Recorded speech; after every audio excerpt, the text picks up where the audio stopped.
Bienvenue, vous nous écoutez sur le www.radioalfayda.net. Alfayda, c'est la référence. 12h à l'état civil de la commune de Kaolack. Mesdames et messieurs, merci de la confiance renouvelée à la radio Alfayda pour vous informer. Vous avez fait le bon choix. Si vous nous rejoignez dans l'actualité de ce mardi 13 mai 2025, nous sommes ensemble pour une demi-heure d'information sur Alfayda FM. C'est l'heure du journal, voici le sommaire. L'état des personnes se prouve par l'état civil. Le Sénégal, face à la négligence de ce secteur par beaucoup de ses citoyens, initie des projets et programmes pour un processus de modernisation et de digitalisation pour atteindre un enregistrement généralisé.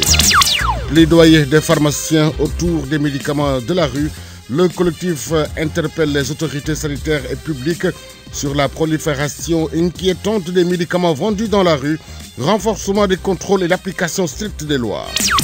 L'association Nouvelle Vision de l'éducation et de la santé vient d'inaugurer une école coranique pour promouvoir l'éducation des orphelins à Mélina 2.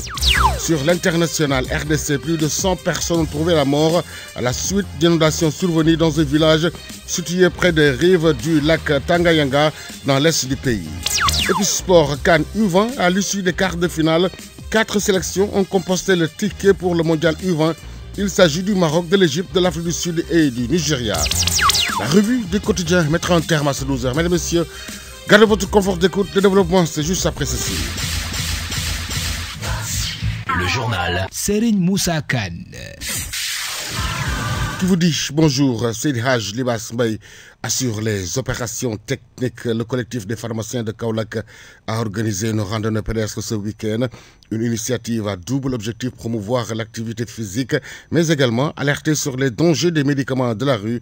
Dr Pape Moustapha Fall, membre du collectif. Cette randonnée, nous l'avons organisée, l'ensemble des pharmaciens du Sine Saloum, bien sûr accompagnés par tous les pharmaciens du Sénégal, pour alerter. Parce que tout simplement, nous avons remarqué avec les autorités sanitaires sur place les dégâts importants causés par les médicaments de la rue. Aujourd'hui, cette consommation irrégulière qui se fait au niveau de la rue cause des complications médicales importantes, notamment les problèmes de dialyse, les problèmes des maladies chroniques telles que le diabète, telles que l'hypertension et d'autres pathologies encore. Les pharmaciens du Sine Saloum se sont levés d'un seul pied pour dire stop. Stop en communiquant avec la population de Kaolack, mais au-delà de Kaolack, de communiquer avec la population du Sénégal pour alerter sur les dangers des médicaments de la rue. Parce que tout simplement, c'est par ignorance, la plupart du temps, que ces populations vont vers les médicaments de la rue. Alors que tous ces médicaments sont disponibles au niveau de nos officines, quelle que soit la bourse du patient. Dans nos officines, vous trouverez des médicaments à 100 francs, à 150 francs, à 300 francs et à tous les prix. Dans nos officines, vous trouverez des professionnels très sérieux, des vendeurs qui ont été formés et accompagnés, des pharmaciens qui sont présents 24 heures sur 24 pour gérer la santé des populations. Et cette santé, au-delà des médicaments, est une implication sociale. Les pharmaciens sont au quotidien, au contact avec la population, qui viennent poser des problèmes même hors du domaine du médicament, des problèmes familiaux, des problèmes sociaux, des problèmes qui n'ont rien à voir avec la pharmacie. Et le pharmacien, au quotidien, il est là pour le gérer. Si aujourd'hui, les pharmaciens se sont levés au cours de cette randonnée, c'est pour montrer déjà l'importance du mouvement dans la vie, de bouger. Parce que le sport occupe une place extrêmement importante dans la santé. À l'instant, Dr Pape Moustapha Fall, il est membre du collectif des pharmaciens du Sine Saloum.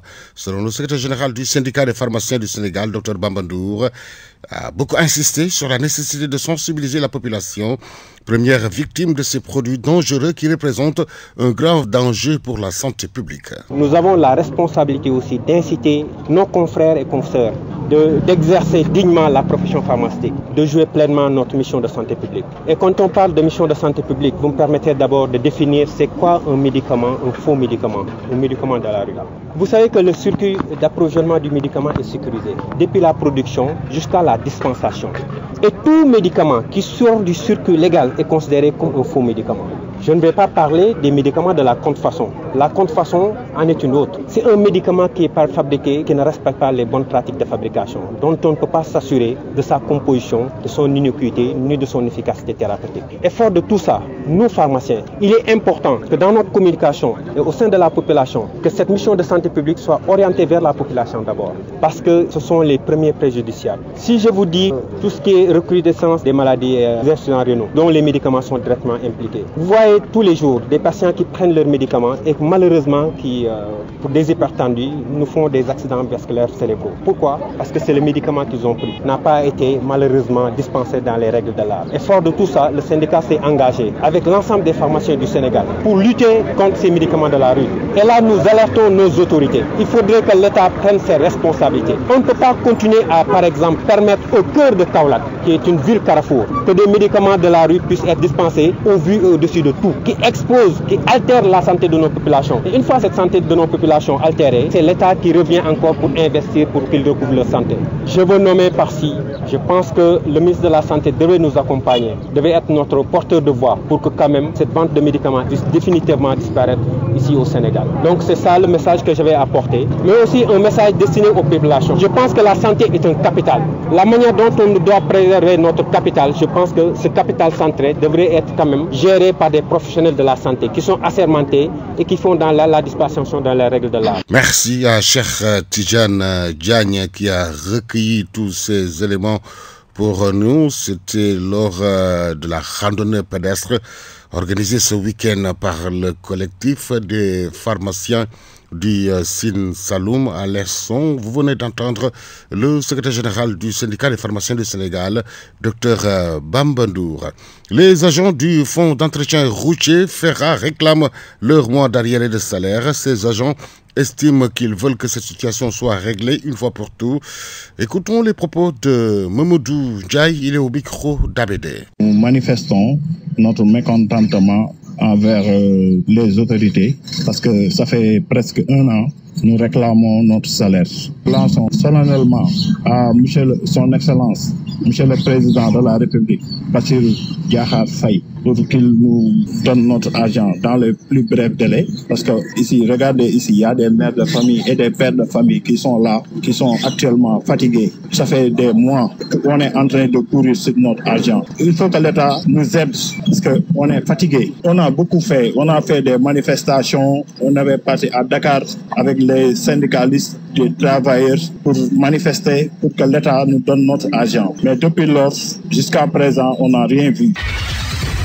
L'actualité régionale, nationale, c'est sur Alfayda FM 90.1. Si vous nous rejoignez dans l'actualité de ce mardi 13 mai 2025, l'info se poursuit également sur le www.radioalfayda.net. Processus de modernisation et de digitalisation de l'état civil à Kaolack.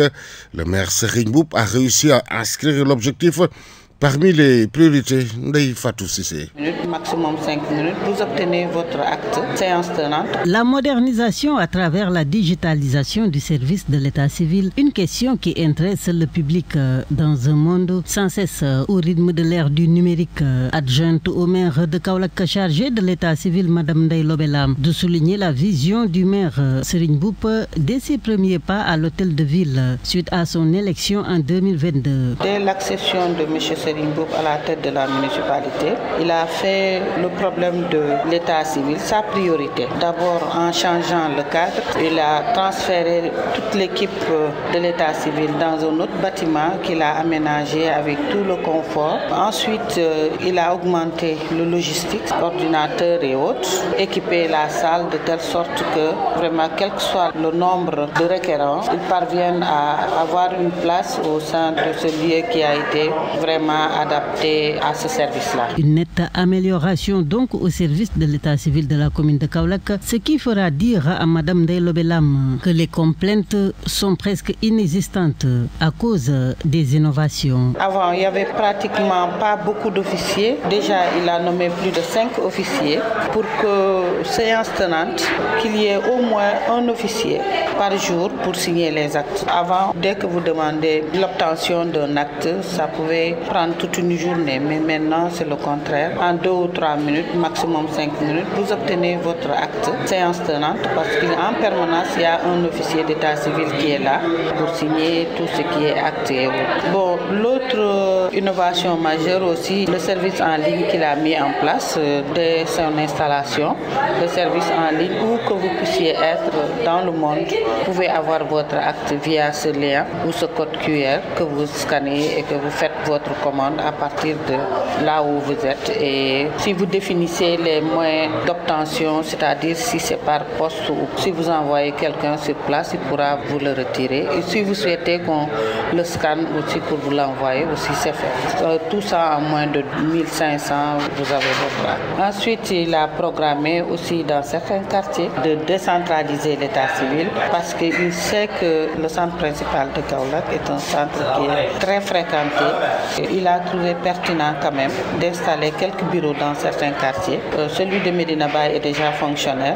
Ndorong le sera peut-être dans quelques temps. Et on prévoit d'ouvrir à Ngane, à Boustan, à Kabatoki et aux abattoirs. L'état civil ne se résume donc pas seulement à la déclaration à la naissance. Dans cette série d'éléments sonores consacrés à cette question, nous nous rendrons prochainement avec vous au bureau mariage de la commune de Kaolack. Ndeye Fatou Cissé, revenez-nous vers la fin de cette édition pour les besoins de la revue des quotidiens. Le projet NECAL, mis en place par l'État du Sénégal, une aubaine pour les communes en quête d'un système plus performant et répondant aux normes de la digitalisation.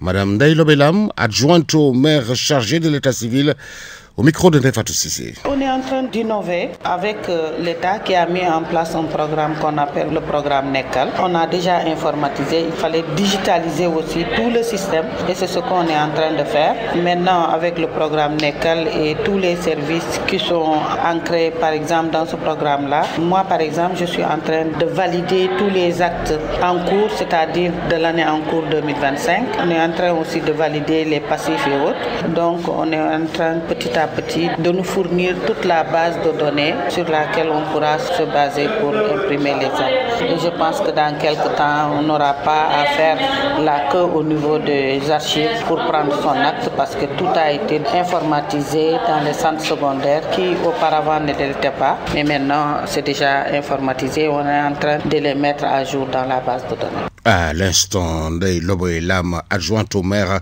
chargé de l'état civil dans la commune de Kaolack, les hommes se détournent du régime monogamique, optant pour la polygamie qui l'emporte grandement. Interrogée sur cette tendance, Madame Ndeye Lobelam évoque certaines raisons. Réécoutons-la. La tendance se situe au niveau de l'option polygamique parce que sur 100 couples, il n'y a que 2 ou 3 qui prennent l'option de monogamie. Polygamie parce que les gens ont compris qu'une fois qu'on est polygame, on peut changer d'option à tout moment, mais une fois qu'on est monogame, on ne peut plus revenir sur ça. Donc, ce que les gens ont compris, et parfois, ils vous disent que non, bien que j'adopte la monogamie, mais je ne peux pas signer cela, mais je préfère signer polygamie, et une fois que j'aurai, par exemple, toutes les assurances, je pourrai revenir sur ça. Ça s'est quand même amélioré, parce qu'on célèbre pratiquement chaque semaine plus de 10 mariages. On est très débordé par rapport à ça. Les gens ont compris que le certificat de mariage, que le mariage soit célébré à la mairie ou dans une mosquée ou à la maison, elle est valable, mais quand il s'agit de divorce, il faut forcément que le tribunal statue sur ça. Donc c'est ce que les gens ont compris. Il n'y a aucune menace par rapport à ce que vous voulez faire. Donc forcément, ils viennent vers nous pour se procurer un certificat de mariage. L'adjointe au maire chargé de l'état civil, Ndeye Lobelam, réagissait au micro de Ndeye Fatou Cissé. Je vous le disais en titre, l'association Nouvelle Vision de l'éducation et de la santé, avec à sa tête Thierno Amadou Diallo, a inauguré une école coranique à Médina 2 pour promouvoir l'éducation des enfants orphelins. Babacar Touré, il est ici au micro de Cheikh Tidiane Diagne. L'association pour la nouvelle vision de l'éducation, de la santé et de l'action humanitaire. Donc aujourd'hui, on a procédé à l'inauguration d'un dara moderne dédié aux orphelins et démunis ici à Tchofok, appelé communément Medina Baye 2. Donc ce dara entre en ligne droite des daras qui sont déjà réalisés par l'association et qui sont au nombre de 14 voire 15 au niveau des quartiers de Medina Baye, de Sam, de Tchofok et de Darou Rahmati. Vous n'êtes pas sans savoir que l'UNESCO, qui est un démembrement de l'Organisation des Nations Unies, a dénombré un nombre de 150 millions d'enfants de la rue. Ici au Sénégal, une étude menée par Amnesty International a aussi dénombré plus de 100 000 enfants talibés qui traînent dans la rue. C'est pourquoi l'État, à travers le Premier ministre et le président de la République, Bassirou Diomaye Diakhar Faye, a affirmé le 24 avril passé, lors du Conseil des ministres, qu'il va entamer une lutte contre la mendicité et l'errance des enfants talibés. Donc, cette action entre en ligne droite de cette initiative que compte mener le gouvernement du Sénégal pour lutter contre la mendicité des enfants. Vous n'êtes pas sans savoir que la mendicité est une nouveauté dans l'apprentissage du Coran au Sénégal, parce que les pères fondateurs, à savoir Maulana Cheikh Ibrahim Niass, à savoir El Hadji Abdoulaye Niass, avaient tous des daras. Mais dans leurs daras, les apprenants ne faisaient pas la mendicité. Ils avaient des champs où ils cultivaient de quoi se nourrir durant toute l'année. Donc aujourd'hui, si on note une systématisation de la mendicité au Sénégal, toutes les bonnes volontés doivent se donner la main pour la combattre et proposer des solutions aux daras. Inauguration d'une école coranique à Médina 2, occasion saisie par les membres de l'association pour demander la modernisation des daras. Il invite également le président de la République à revoir l'association des maîtres coraniques. Réécoutons toujours au micro de Cheikh Tidiane Diagne. Ces solutions commencent d'abord par l'érection d'infrastructures modernes qui va mettre les enfants à l'abri des maladies, qui va les mettre à l'abri des intempéries. Car nous savons tous que les enfants qui traînent dans la rue sont guettés par de nombreux dangers. La pédophilie est là, le détournement de mineurs est là, et même les enlèvements pour des crimes mystiques et autres sont des dangers qui peuvent guetter les enfants de la rue. Donc si aujourd'hui le gouvernement s'engage à lutter contre ce phénomène, il a un partenaire qui depuis plus de 15 ans a dépensé des centaines de millions dans la réfection, la construction des daras, les dons de denrées alimentaires pour les daras, et aujourd'hui nous leur tendons la main pour qu'ils viennent travailler avec l'association, pour qu'ils puissent appuyer l'association, ce qui peut faciliter facilement la lutte contre la mendicité ici au Sénégal. Ce que nous pouvons dire, c'est que les gouvernants du Sénégal, depuis qu'ils sont là, depuis le président Macky Sall jusqu'à l'élection du président Bassirou Diomaye Faye, ce qu'on a noté est que toutes les actions initiées ou entamées par les gouvernements pour les sujets qui concernent les daras sont faites après de nombreuses concertations avec les acteurs. Et aujourd'hui, on a même noté dans les propos de l'inspecteur, du représentant de l'inspecteur de l'Académie de Kaolack, il a dit que l'État du Sénégal va respecter l'engagement du président Bassirou Diomaye Faye qui avait dit qu'il y aura une assise nationale qui va réunir tous les acteurs qui gravitent autour des daras pour discuter des voies et moyens à emprunter pour sortir les daras dans la situation dans laquelle ils vivent actuellement.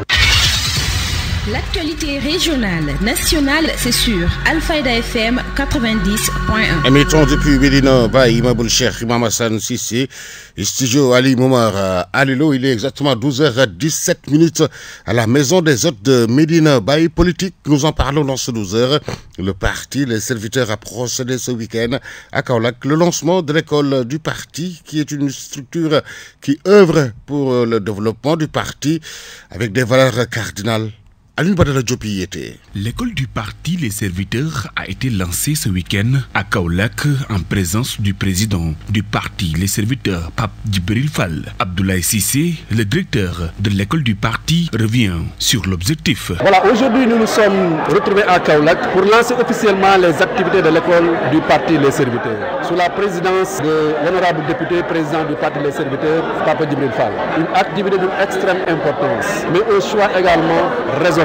Le choix de Kaolack n'est pas un choix gratuit. Kaolack, au-delà d'être une ville carrefour, est également une localité qui regorge de compétences, mais aussi de grandes figures emblématiques qui ont marqué l'histoire politique, l'histoire économique, mais également l'histoire religieuse de ce pays. Donc le choix de Kaolack n'est pas gratuit. Un engagement patriotique des jeunes pour un changement, selon Abdoulaye Cissé. Nous allons, au-delà de présenter ce plan de formation, recueillir également l'expression des besoins des différentes instances du parti pour pouvoir les accompagner par rapport au renforcement des capacités. Venu assister à cette cérémonie de lancement de l'école du parti, les serviteurs, Pape Djibril Fall a invité les jeunes à s'approprier la formation. Le président Pape Djibril Fall ne pouvait pas ne pas venir participer à cette activité d'une importance capitale. C'est lui-même qui a pensé, dans la structuration de sa formation politique, créer un secrétaire national en charge de la formation et un directoire de l'école du parti. Aujourd'hui, quand cette instance d'une haute importance décide de lancer ses activités, nécessairement, il doit venir pour les réconforter, pour les pousser, pour les accompagner. C'est ce qui justifie en réalité sa présence à Kaolack. Une forte mobilisation des militants et sympathisants des différents départements de la région de Kaolack a été notée ce samedi à la salle de conférence de Kergane lors de cette cérémonie de lancement de l'école du parti Les Serviteurs de Pape Djibril Fall. Le président du parti, les serviteurs, Pape Djibril Fall, lors de cette cérémonie de lancement de l'école du parti, est revenu sur les objectifs et les raisons d'une telle initiative. Il est interrogé par ABD. Ce moment d'introspection que nous prenons aujourd'hui pour aborder le sujet crucial de la formation de nos militantes et de nos militants, de nos futurs cadres, montre à profusion le chemin parcouru en un temps si court. Évidemment, le temps politique est un temps long, rempli d'obstacles, mais c'est ce temps que j'ai envie de prendre avec chacun parmi vous pour parler rapidement de la vision des serviteurs et notre mission pour bâtir le Sénégal des possibles. Je le dis souvent, je le répète, notre mouvement a été créé au départ dans l'intimité d'un salon, d'une chambre et plus tard dans un bureau d'un de nos membres fondateurs. C'était entre 2021 et 2022. Un groupe d'amis était en train de questionner l'avenir du Sénégal, était en train de questionner l'avenir de ses enfants et de nos petits-enfants. L'idée de servir le Sénégal, donc en un temps record, 3 années, juste 3 ans de vie politique, beaucoup de choses ont été faites, beaucoup de chemins parcourus et aujourd'hui, par la grâce de Dieu, subhanahu wa ta'ala, nous sommes là pour célébrer ce travail qui a été fait, ce parcours du combattant, mais aussi et surtout pour poser un acte de géant, un acte majeur, en l'occurrence la mise en place, le lancement du planning de formation de notre direction, de l'école de notre parti. Le Sénégal a besoin d'une nouvelle offre politique et d'une vision du vivre ensemble au sortir de plusieurs mandats, de 2 ou 3 alternances. Mais en réalité, force est de reconnaître aujourd'hui que le Sénégal enchaîne les alternances sans une véritable alternative. La paix sociale, surtout, a été dernièrement mise à rude épreuve. L'idée de servir n'a pas été trouvée au hasard. C'est fort des enseignements de toutes les religions révélées, de l'islam en particulier, et de tous nos pères fondateurs. Et ce n'est pas un hasard, comme l'a si bien dit le directeur de l'école du parti, M. Abdoulaye Cissé, si aujourd'hui nous avons décidé de lancer l'école du parti ici à Medina Baye, cité de lumière et de savoir.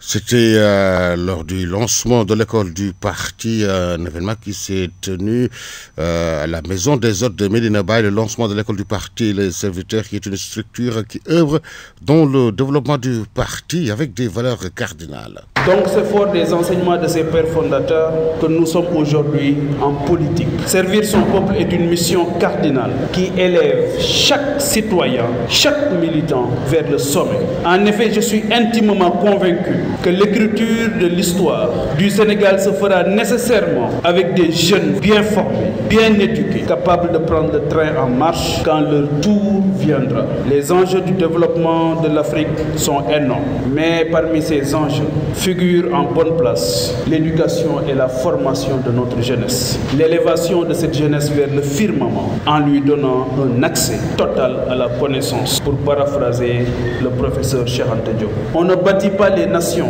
en réduisant notre capital humain au néant. L'ignorance fabriquera toujours le chaos. La connaissance vous libérera toujours. Ma mission auprès des serviteurs est de faire de vous, de cette belle communauté, le fer de lance du développement de notre pays dans tous les domaines de la vie économique et sociale. La politique a vocation principalement de nous élever, car, in fine, elle doit consister à s'occuper de la cité. N'est-ce pas sa mission première qui lui attribue noblesse essentielle? Servir, redonner et redonner l'enchantement à notre jeunesse qui a besoin de rêver grand et qui surtout a besoin de vivre. Nombre des observateurs partout ont scandé à haute et intelligible voix que les politiques ont échoué vis-à-vis de la jeunesse, car ils n'ont jamais su réveiller en elle ce potentiel. Notre contribution dans le débat politique sera l'occasion de changer l'image de cette jeunesse et que la plateforme des serviteurs, cette formation politique, ce parti politique vous enseigne aussi une idée fondamentale, à savoir la rigueur, la responsabilité face à notre engagement pour le Sénégal. Pape Djibril Fall, servir son peuple est une valeur cardinale qui élève chaque citoyen vers le haut et sa mission est de faire cette jeunesse le fer de lance du développement de notre pays. Il était interrogé par Aline Badara Diop. Politique, nous y sommes et nous y restons. Lors d'une conférence de presse tenue à Dakar, l'Alliance pour la République a exprimé sa solidarité à tous les anciens ministres mis en cause ainsi qu'à tous les détenus politiques. Écoutons Seydou Gueye, il est membre de l'APR et porte-parole. Car quand le pouvoir, par le biais d'un ministre de la République, traite le chef de notre parti, qui a dirigé notre pays pendant 12 années, le chef de gang, quand le président de la République, pour la première fois au Sénégal, attaque publiquement son prédécesseur, qui lui a transmis démocratiquement et paisiblement le pouvoir, quand le pouvoir, à travers le Premier ministre, les ministres, les directeurs généraux et les officines, notamment sa presse, fait de la délation, de la diffusion de fausses nouvelles contre le président sortant et sa famille, le quotidien de ses discours, le pouvoir, quand il cible, harcèle, menace, emprisonne des ministres, directeurs généraux et d'autres hommes d'affaires, uniquement dans le but de décapiter notre parti et d'ensevelir tous les grands responsables du régime sortant, quand les droits de l'opposition sont piétinés, niés au point de priver de position due, comme ce fut le cas à l'Assemblée nationale avec la coalition Takku Wallu Sénégal lors du vote de son bureau, quand des chroniqueurs, activistes et consultants supposés proches du régime sortant sont traqués, malmenés, vilipendés et emprisonnés, quand les libertés démocratiques les plus élémentaires, notamment celles d'opinion, sont bâillonnées, quand les droits des citoyens les plus ordinaires sont bafoués, comme en attestent les interdictions de sortie du territoire sans aucune base légale, quand l'une des pratiques favorites du pouvoir demeure la dévaluation outrageante de l'opposition, considérée comme un ramassis de déchets et de résidus, quand des piliers majeurs et indispensables à tout régime démocratique et à tout état de droit, que sont la presse libre, indépendante, privée et les magistrats sont systématiquement agressés et dévalués, quand dans les sociétés nationales, les agences publiques, les licenciements massifs et abusifs sont politiquement colorés. Seydou Gueye explique cette décision par les attaques répétées et jugées irrespectueuses du pouvoir en place contre l'ancien chef de l'État, Macky Sall. Seydou Gueye, porte-parole de l'APR, lors de cette conférence de presse. Quand les accusations les plus farfelues, les unes que les autres, et les falsifications grotesques constituent le socle du discours d'État et sont de rare violence, quand parler, critiquer, s'opposer sont des délits, comment serait-il possible alors de dialoguer? Et c'est le lieu de s'interroger. Ne serait-il pas là une indigne capitulation, une inacceptable caution des forfaitures passées, présentes et futures du pouvoir? Nous sommes des partisans du dialogue et non d'une rencontre de validation des impostures du pouvoir. Une telle position politique, faudrait-il le rappeler, ne nous éloignera jamais du reste de l'opposition, qui pourrait en toute souveraineté participer au dialogue, car c'est dans le respect des positions autonomes que se fortifie la pluralité politique qui se nourrit des différences fécondes. Celle qui ne brise pas l'unité, mais plutôt la fortifie. C'est cela la démocratie. C'est ce que sont les principes et valeurs de l'état de droit et de la République. En décidant de ne pas participer au dialogue proposé par le pouvoir, l'Alliance pour la République n'en rappelle pas moins, doublement. 1. Son attachement à toute recherche de pacification de l'espace politique et à la paix sociale.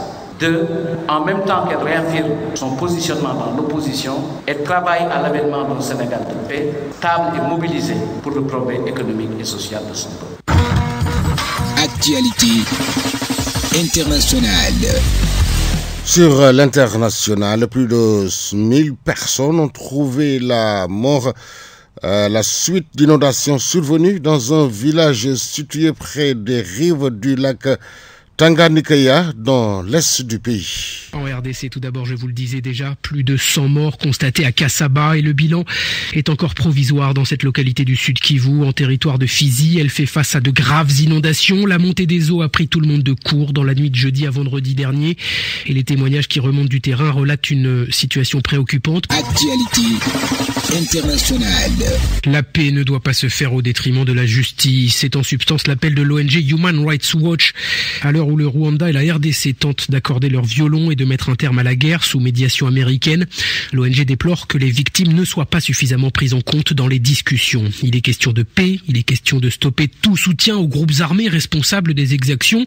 C'est à saluer, selon Clémentine de Montjoie, mais pour la chercheuse qui travaille sur la région pour Human Rights Watch, eh bien il faut faire aujourd'hui davantage pour que les victimes civiles... Actualité internationale. Alors que les réfugiés fuyant les guerres ou les famines ne sont plus les bienvenus aux États-Unis, eux sont justement accueillis en grande pompe aujourd'hui. Une cinquantaine de réfugiés d'un genre nouveau, des Afrikaners, des Sud-Africains blancs à qui l'administration Trump a lancé une invitation estimant qu'ils sont discriminés dans leur pays.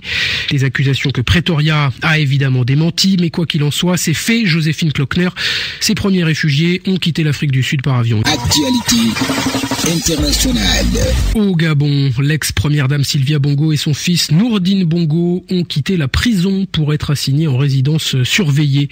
Information sur laquelle les autorités gabonaises gardent le silence et ne réagissent pas pour l'instant, mais information confirmée. Lui vient de passer sa 4e nuit derrière les barreaux et son sort interpelle l'UJC, l'Union des journalistes centrafricains. Le sort de notre confrère Landry Ulrich Ngueman Gokpele, arrêté par la gendarmerie jeudi. Le directeur de publication du journal Le Quotidien de Bangui attend toujours d'être présenté à un juge pour connaître les faits qui lui sont reprochés. Jean-Fernand Kona a pu lui rendre visite tout de même vendredi dernier, vice-président de l'UJC. Il dénonce en tout cas une détention illégale. Actualité internationale.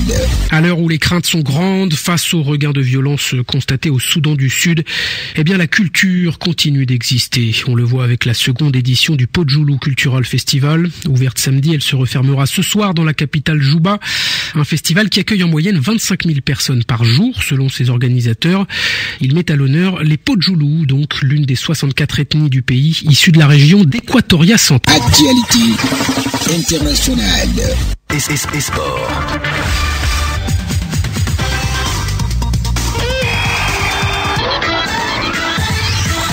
Une page sportive que nous ouvrons avec du football suite de la 23e journée de la Ligue 1 chez nous. Sonacos a été battu hier par la Linguère de Saint-Louis sur le score de 2-1. Au classement, Jaraaf est leader avec 41 points, suivi de US Gorée, Walidan 3e, 37 points. Au bas du classement, on retrouve le Diamono de Fatick et Oslo FA. Pour la Ligue 2, NGB Niary Italie, AS Douane 2 buts partout. Étoile Lusitana, Stadbourg 0 but partout. Au classement, Stadbourg est leader avec 43 points, suivi de Sema FC 42 points. AS Douane est 3e avec 40 points. Au bas du classement, on retrouve le Cneps Excellence et la RS Yoff. 31e journée Saudi Pro hier, Al Hilal bat Al Aroba 4-0. Al Ouhout a été écrasé par Al Nasr de Sadio Mané avec un quadruplé de Sadio Mané, 9-0. L'AS Pikine a fermement condamné le saccage du bus du Jaraaf de Dakar ce dimanche à l'occasion du derby entre les deux équipes. Le club compte ainsi intenter une action en justice pour faire la lumière sur cet incident. La 9e journée du championnat féminin des 2-2 a livré son premier grand verdict. Les clubs Étincelle de Kédougou et Ahmed Fall de Saint-Louis évolueront en D1 la saison prochaine. En Italie, 36e journée, Venise bat Fiorentina 2-1. Ce soir, en Espagne, on joue la 36e journée. Valladolid reçoit Gérone à 17h. Real Sociedad reçoit Celta Vigo à 18h. Séville FC reçoit Las Palmas à 19h30. CAN U20, quart de finale. Hier, le Sénégal et le Nigeria ont fait match nul blanc, 0 but partout après 120 minutes de jeu. À la séance des tirs au but, les Nigériens ont éliminé les Sénégalais 3 tirs contre 1. Maroc qui bat la Sierra Leone 1-0. Ghana, Égypte 2 buts partout. À la séance des tirs au but, l'Égypte l'emporte sur 5 contre 4. Ça est tout pour cette page sportive. La revue de presse. L'Obs place le soleil sur le quotidien, Walf le matin. La presse du jour, lui, est parcourue en 2 minutes 48 par Nefatou Sissé. La revue des titres à la une des journaux sénégalais parus ce matin que nous ouvrons avec le journal Le Quotidien. La publication qui fait allusion au sort du militaire rapporté disparu depuis l'attaque de Djignaki se fait l'écho de la position de la société civile casamançaise qui brise le silence et pour cause 1 mois d'omerta, relève le journal. Ni le code pénal ni le code de procédure pénale ne prévoit la haute trahison. Malgré son inscription dans la Constitution depuis 1963, écrit ce matin Enquête. Le journal qui s'intéresse à la haute trahison assimile les mots à un flot artistique, soulignant que sans loi claire, juger un ancien président pour haute trahison relèverait de l'impossible. Selon plusieurs juristes, il appartient au juge d'en apprécier le contenu. Dit à la une du journal Gilbert Koumak Faye, docteur en droit privé, auditionné à la cybersécurité Azura et Kaira 220 en garde à vue, poursuivis pour diffusion de discours contraires aux bonnes mœurs. Ils seront présentés au procureur aujourd'hui, annonce Vox Populi. Et source A de renchérir, conditionné hier, gardé à vue par la division de la cybersécurité. Azura Fall présenté aujourd'hui au procureur de la République plaidoirie autour de sa santé, ajoute le journal. À la une de l'Observateur, la bombe des indemnisations. Le quotidien du groupe Futur Média parle ainsi de l'incroyable cadeau pisté, je cite, par le référé sur la situation des finances publiques 2019-2024. Et puis le journal à Tamba, plus précisément au village de Djamwili, fait état du meurtre d'une épouse de 16 ans par son mari qui, après lui avoir ôté la vie, aurait démembré et rassemblé le corps pour le brûler. Prévention et gestion des inondations. À la une de l'info, les 10 commandements d'Ousmane Sonko. Réumi quotidien qui relève le slogan Wadjal Sununavet illustre avec une photo du PM Sonko qui par sa voix dévoile le plan de lutte de l'État contre le phénomène des inondations avec la tolérance zéro pour les constructions en zone inondable. L'État met les digues. Épilogue le quotidien national Le Soleil qui à la 12e édition de l'Africa CO Forum de mentionner que le chef de l'État Bassirou Diomaye Faye à Abidjan expose les ambitions numériques de Dakar. Sport CAN U20 éliminé en quart, le Sénégal rate le mondial. Relate ce matin plusieurs journaux dont Réumi Quotidien et Sport Plus. Et voilà que nous refermons cette page consacrée à la revue des titres à la une des journaux sénégalais de ce matin, en jetant notre regard à la parution de la Tribune qui, entre autres sujets, met en exergue la démarche de l'Observatoire des Sénégalais de la diaspora qui opte pour le développement du Sénégal à travers l'investissement dans les collectivités territoriales.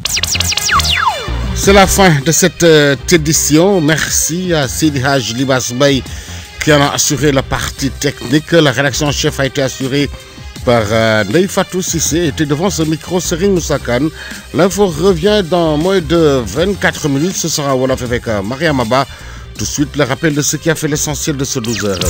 L'état des personnes se prouve par l'état civil. Le Sénégal face à la négligence de ce secteur par beaucoup de ses citoyens initie des projets et programmes pour un processus de modernisation et de digitalisation pour atteindre un enregistrement généralisé. Plaidoyer des pharmaciens autour des médicaments de la rue. Le collectif interpelle les autorités sanitaires et publiques sur la prolifération inquiétante des médicaments vendus dans la rue, renforcement des contrôles et l'application stricte des lois. L'association Nouvelle Vision de l'éducation et de la santé vient d'inaugurer une école coranique pour promouvoir l'éducation des orphelins à Médina 2. Sur l'international RDC, plus de 100 personnes ont trouvé la mort à la suite d'inondations survenues dans un village situé près des rives du lac Tanganyika dans l'est du pays. Et puis sport CAN U20, à l'issue des quarts de finale, 4 sélections ont composté leur ticket pour le mondial U20. Il s'agit du Maroc, de l'Égypte, de l'Afrique du Sud et du Nigeria. Revue des quotidiens qui a mis un terme à ce 12 heures. Mesdames et messieurs, merci de nous avoir accueillis dans l'intimité de chez vous. Excellente suite des programmes sur la 90.1. Le journal Serigne Moussa Kane.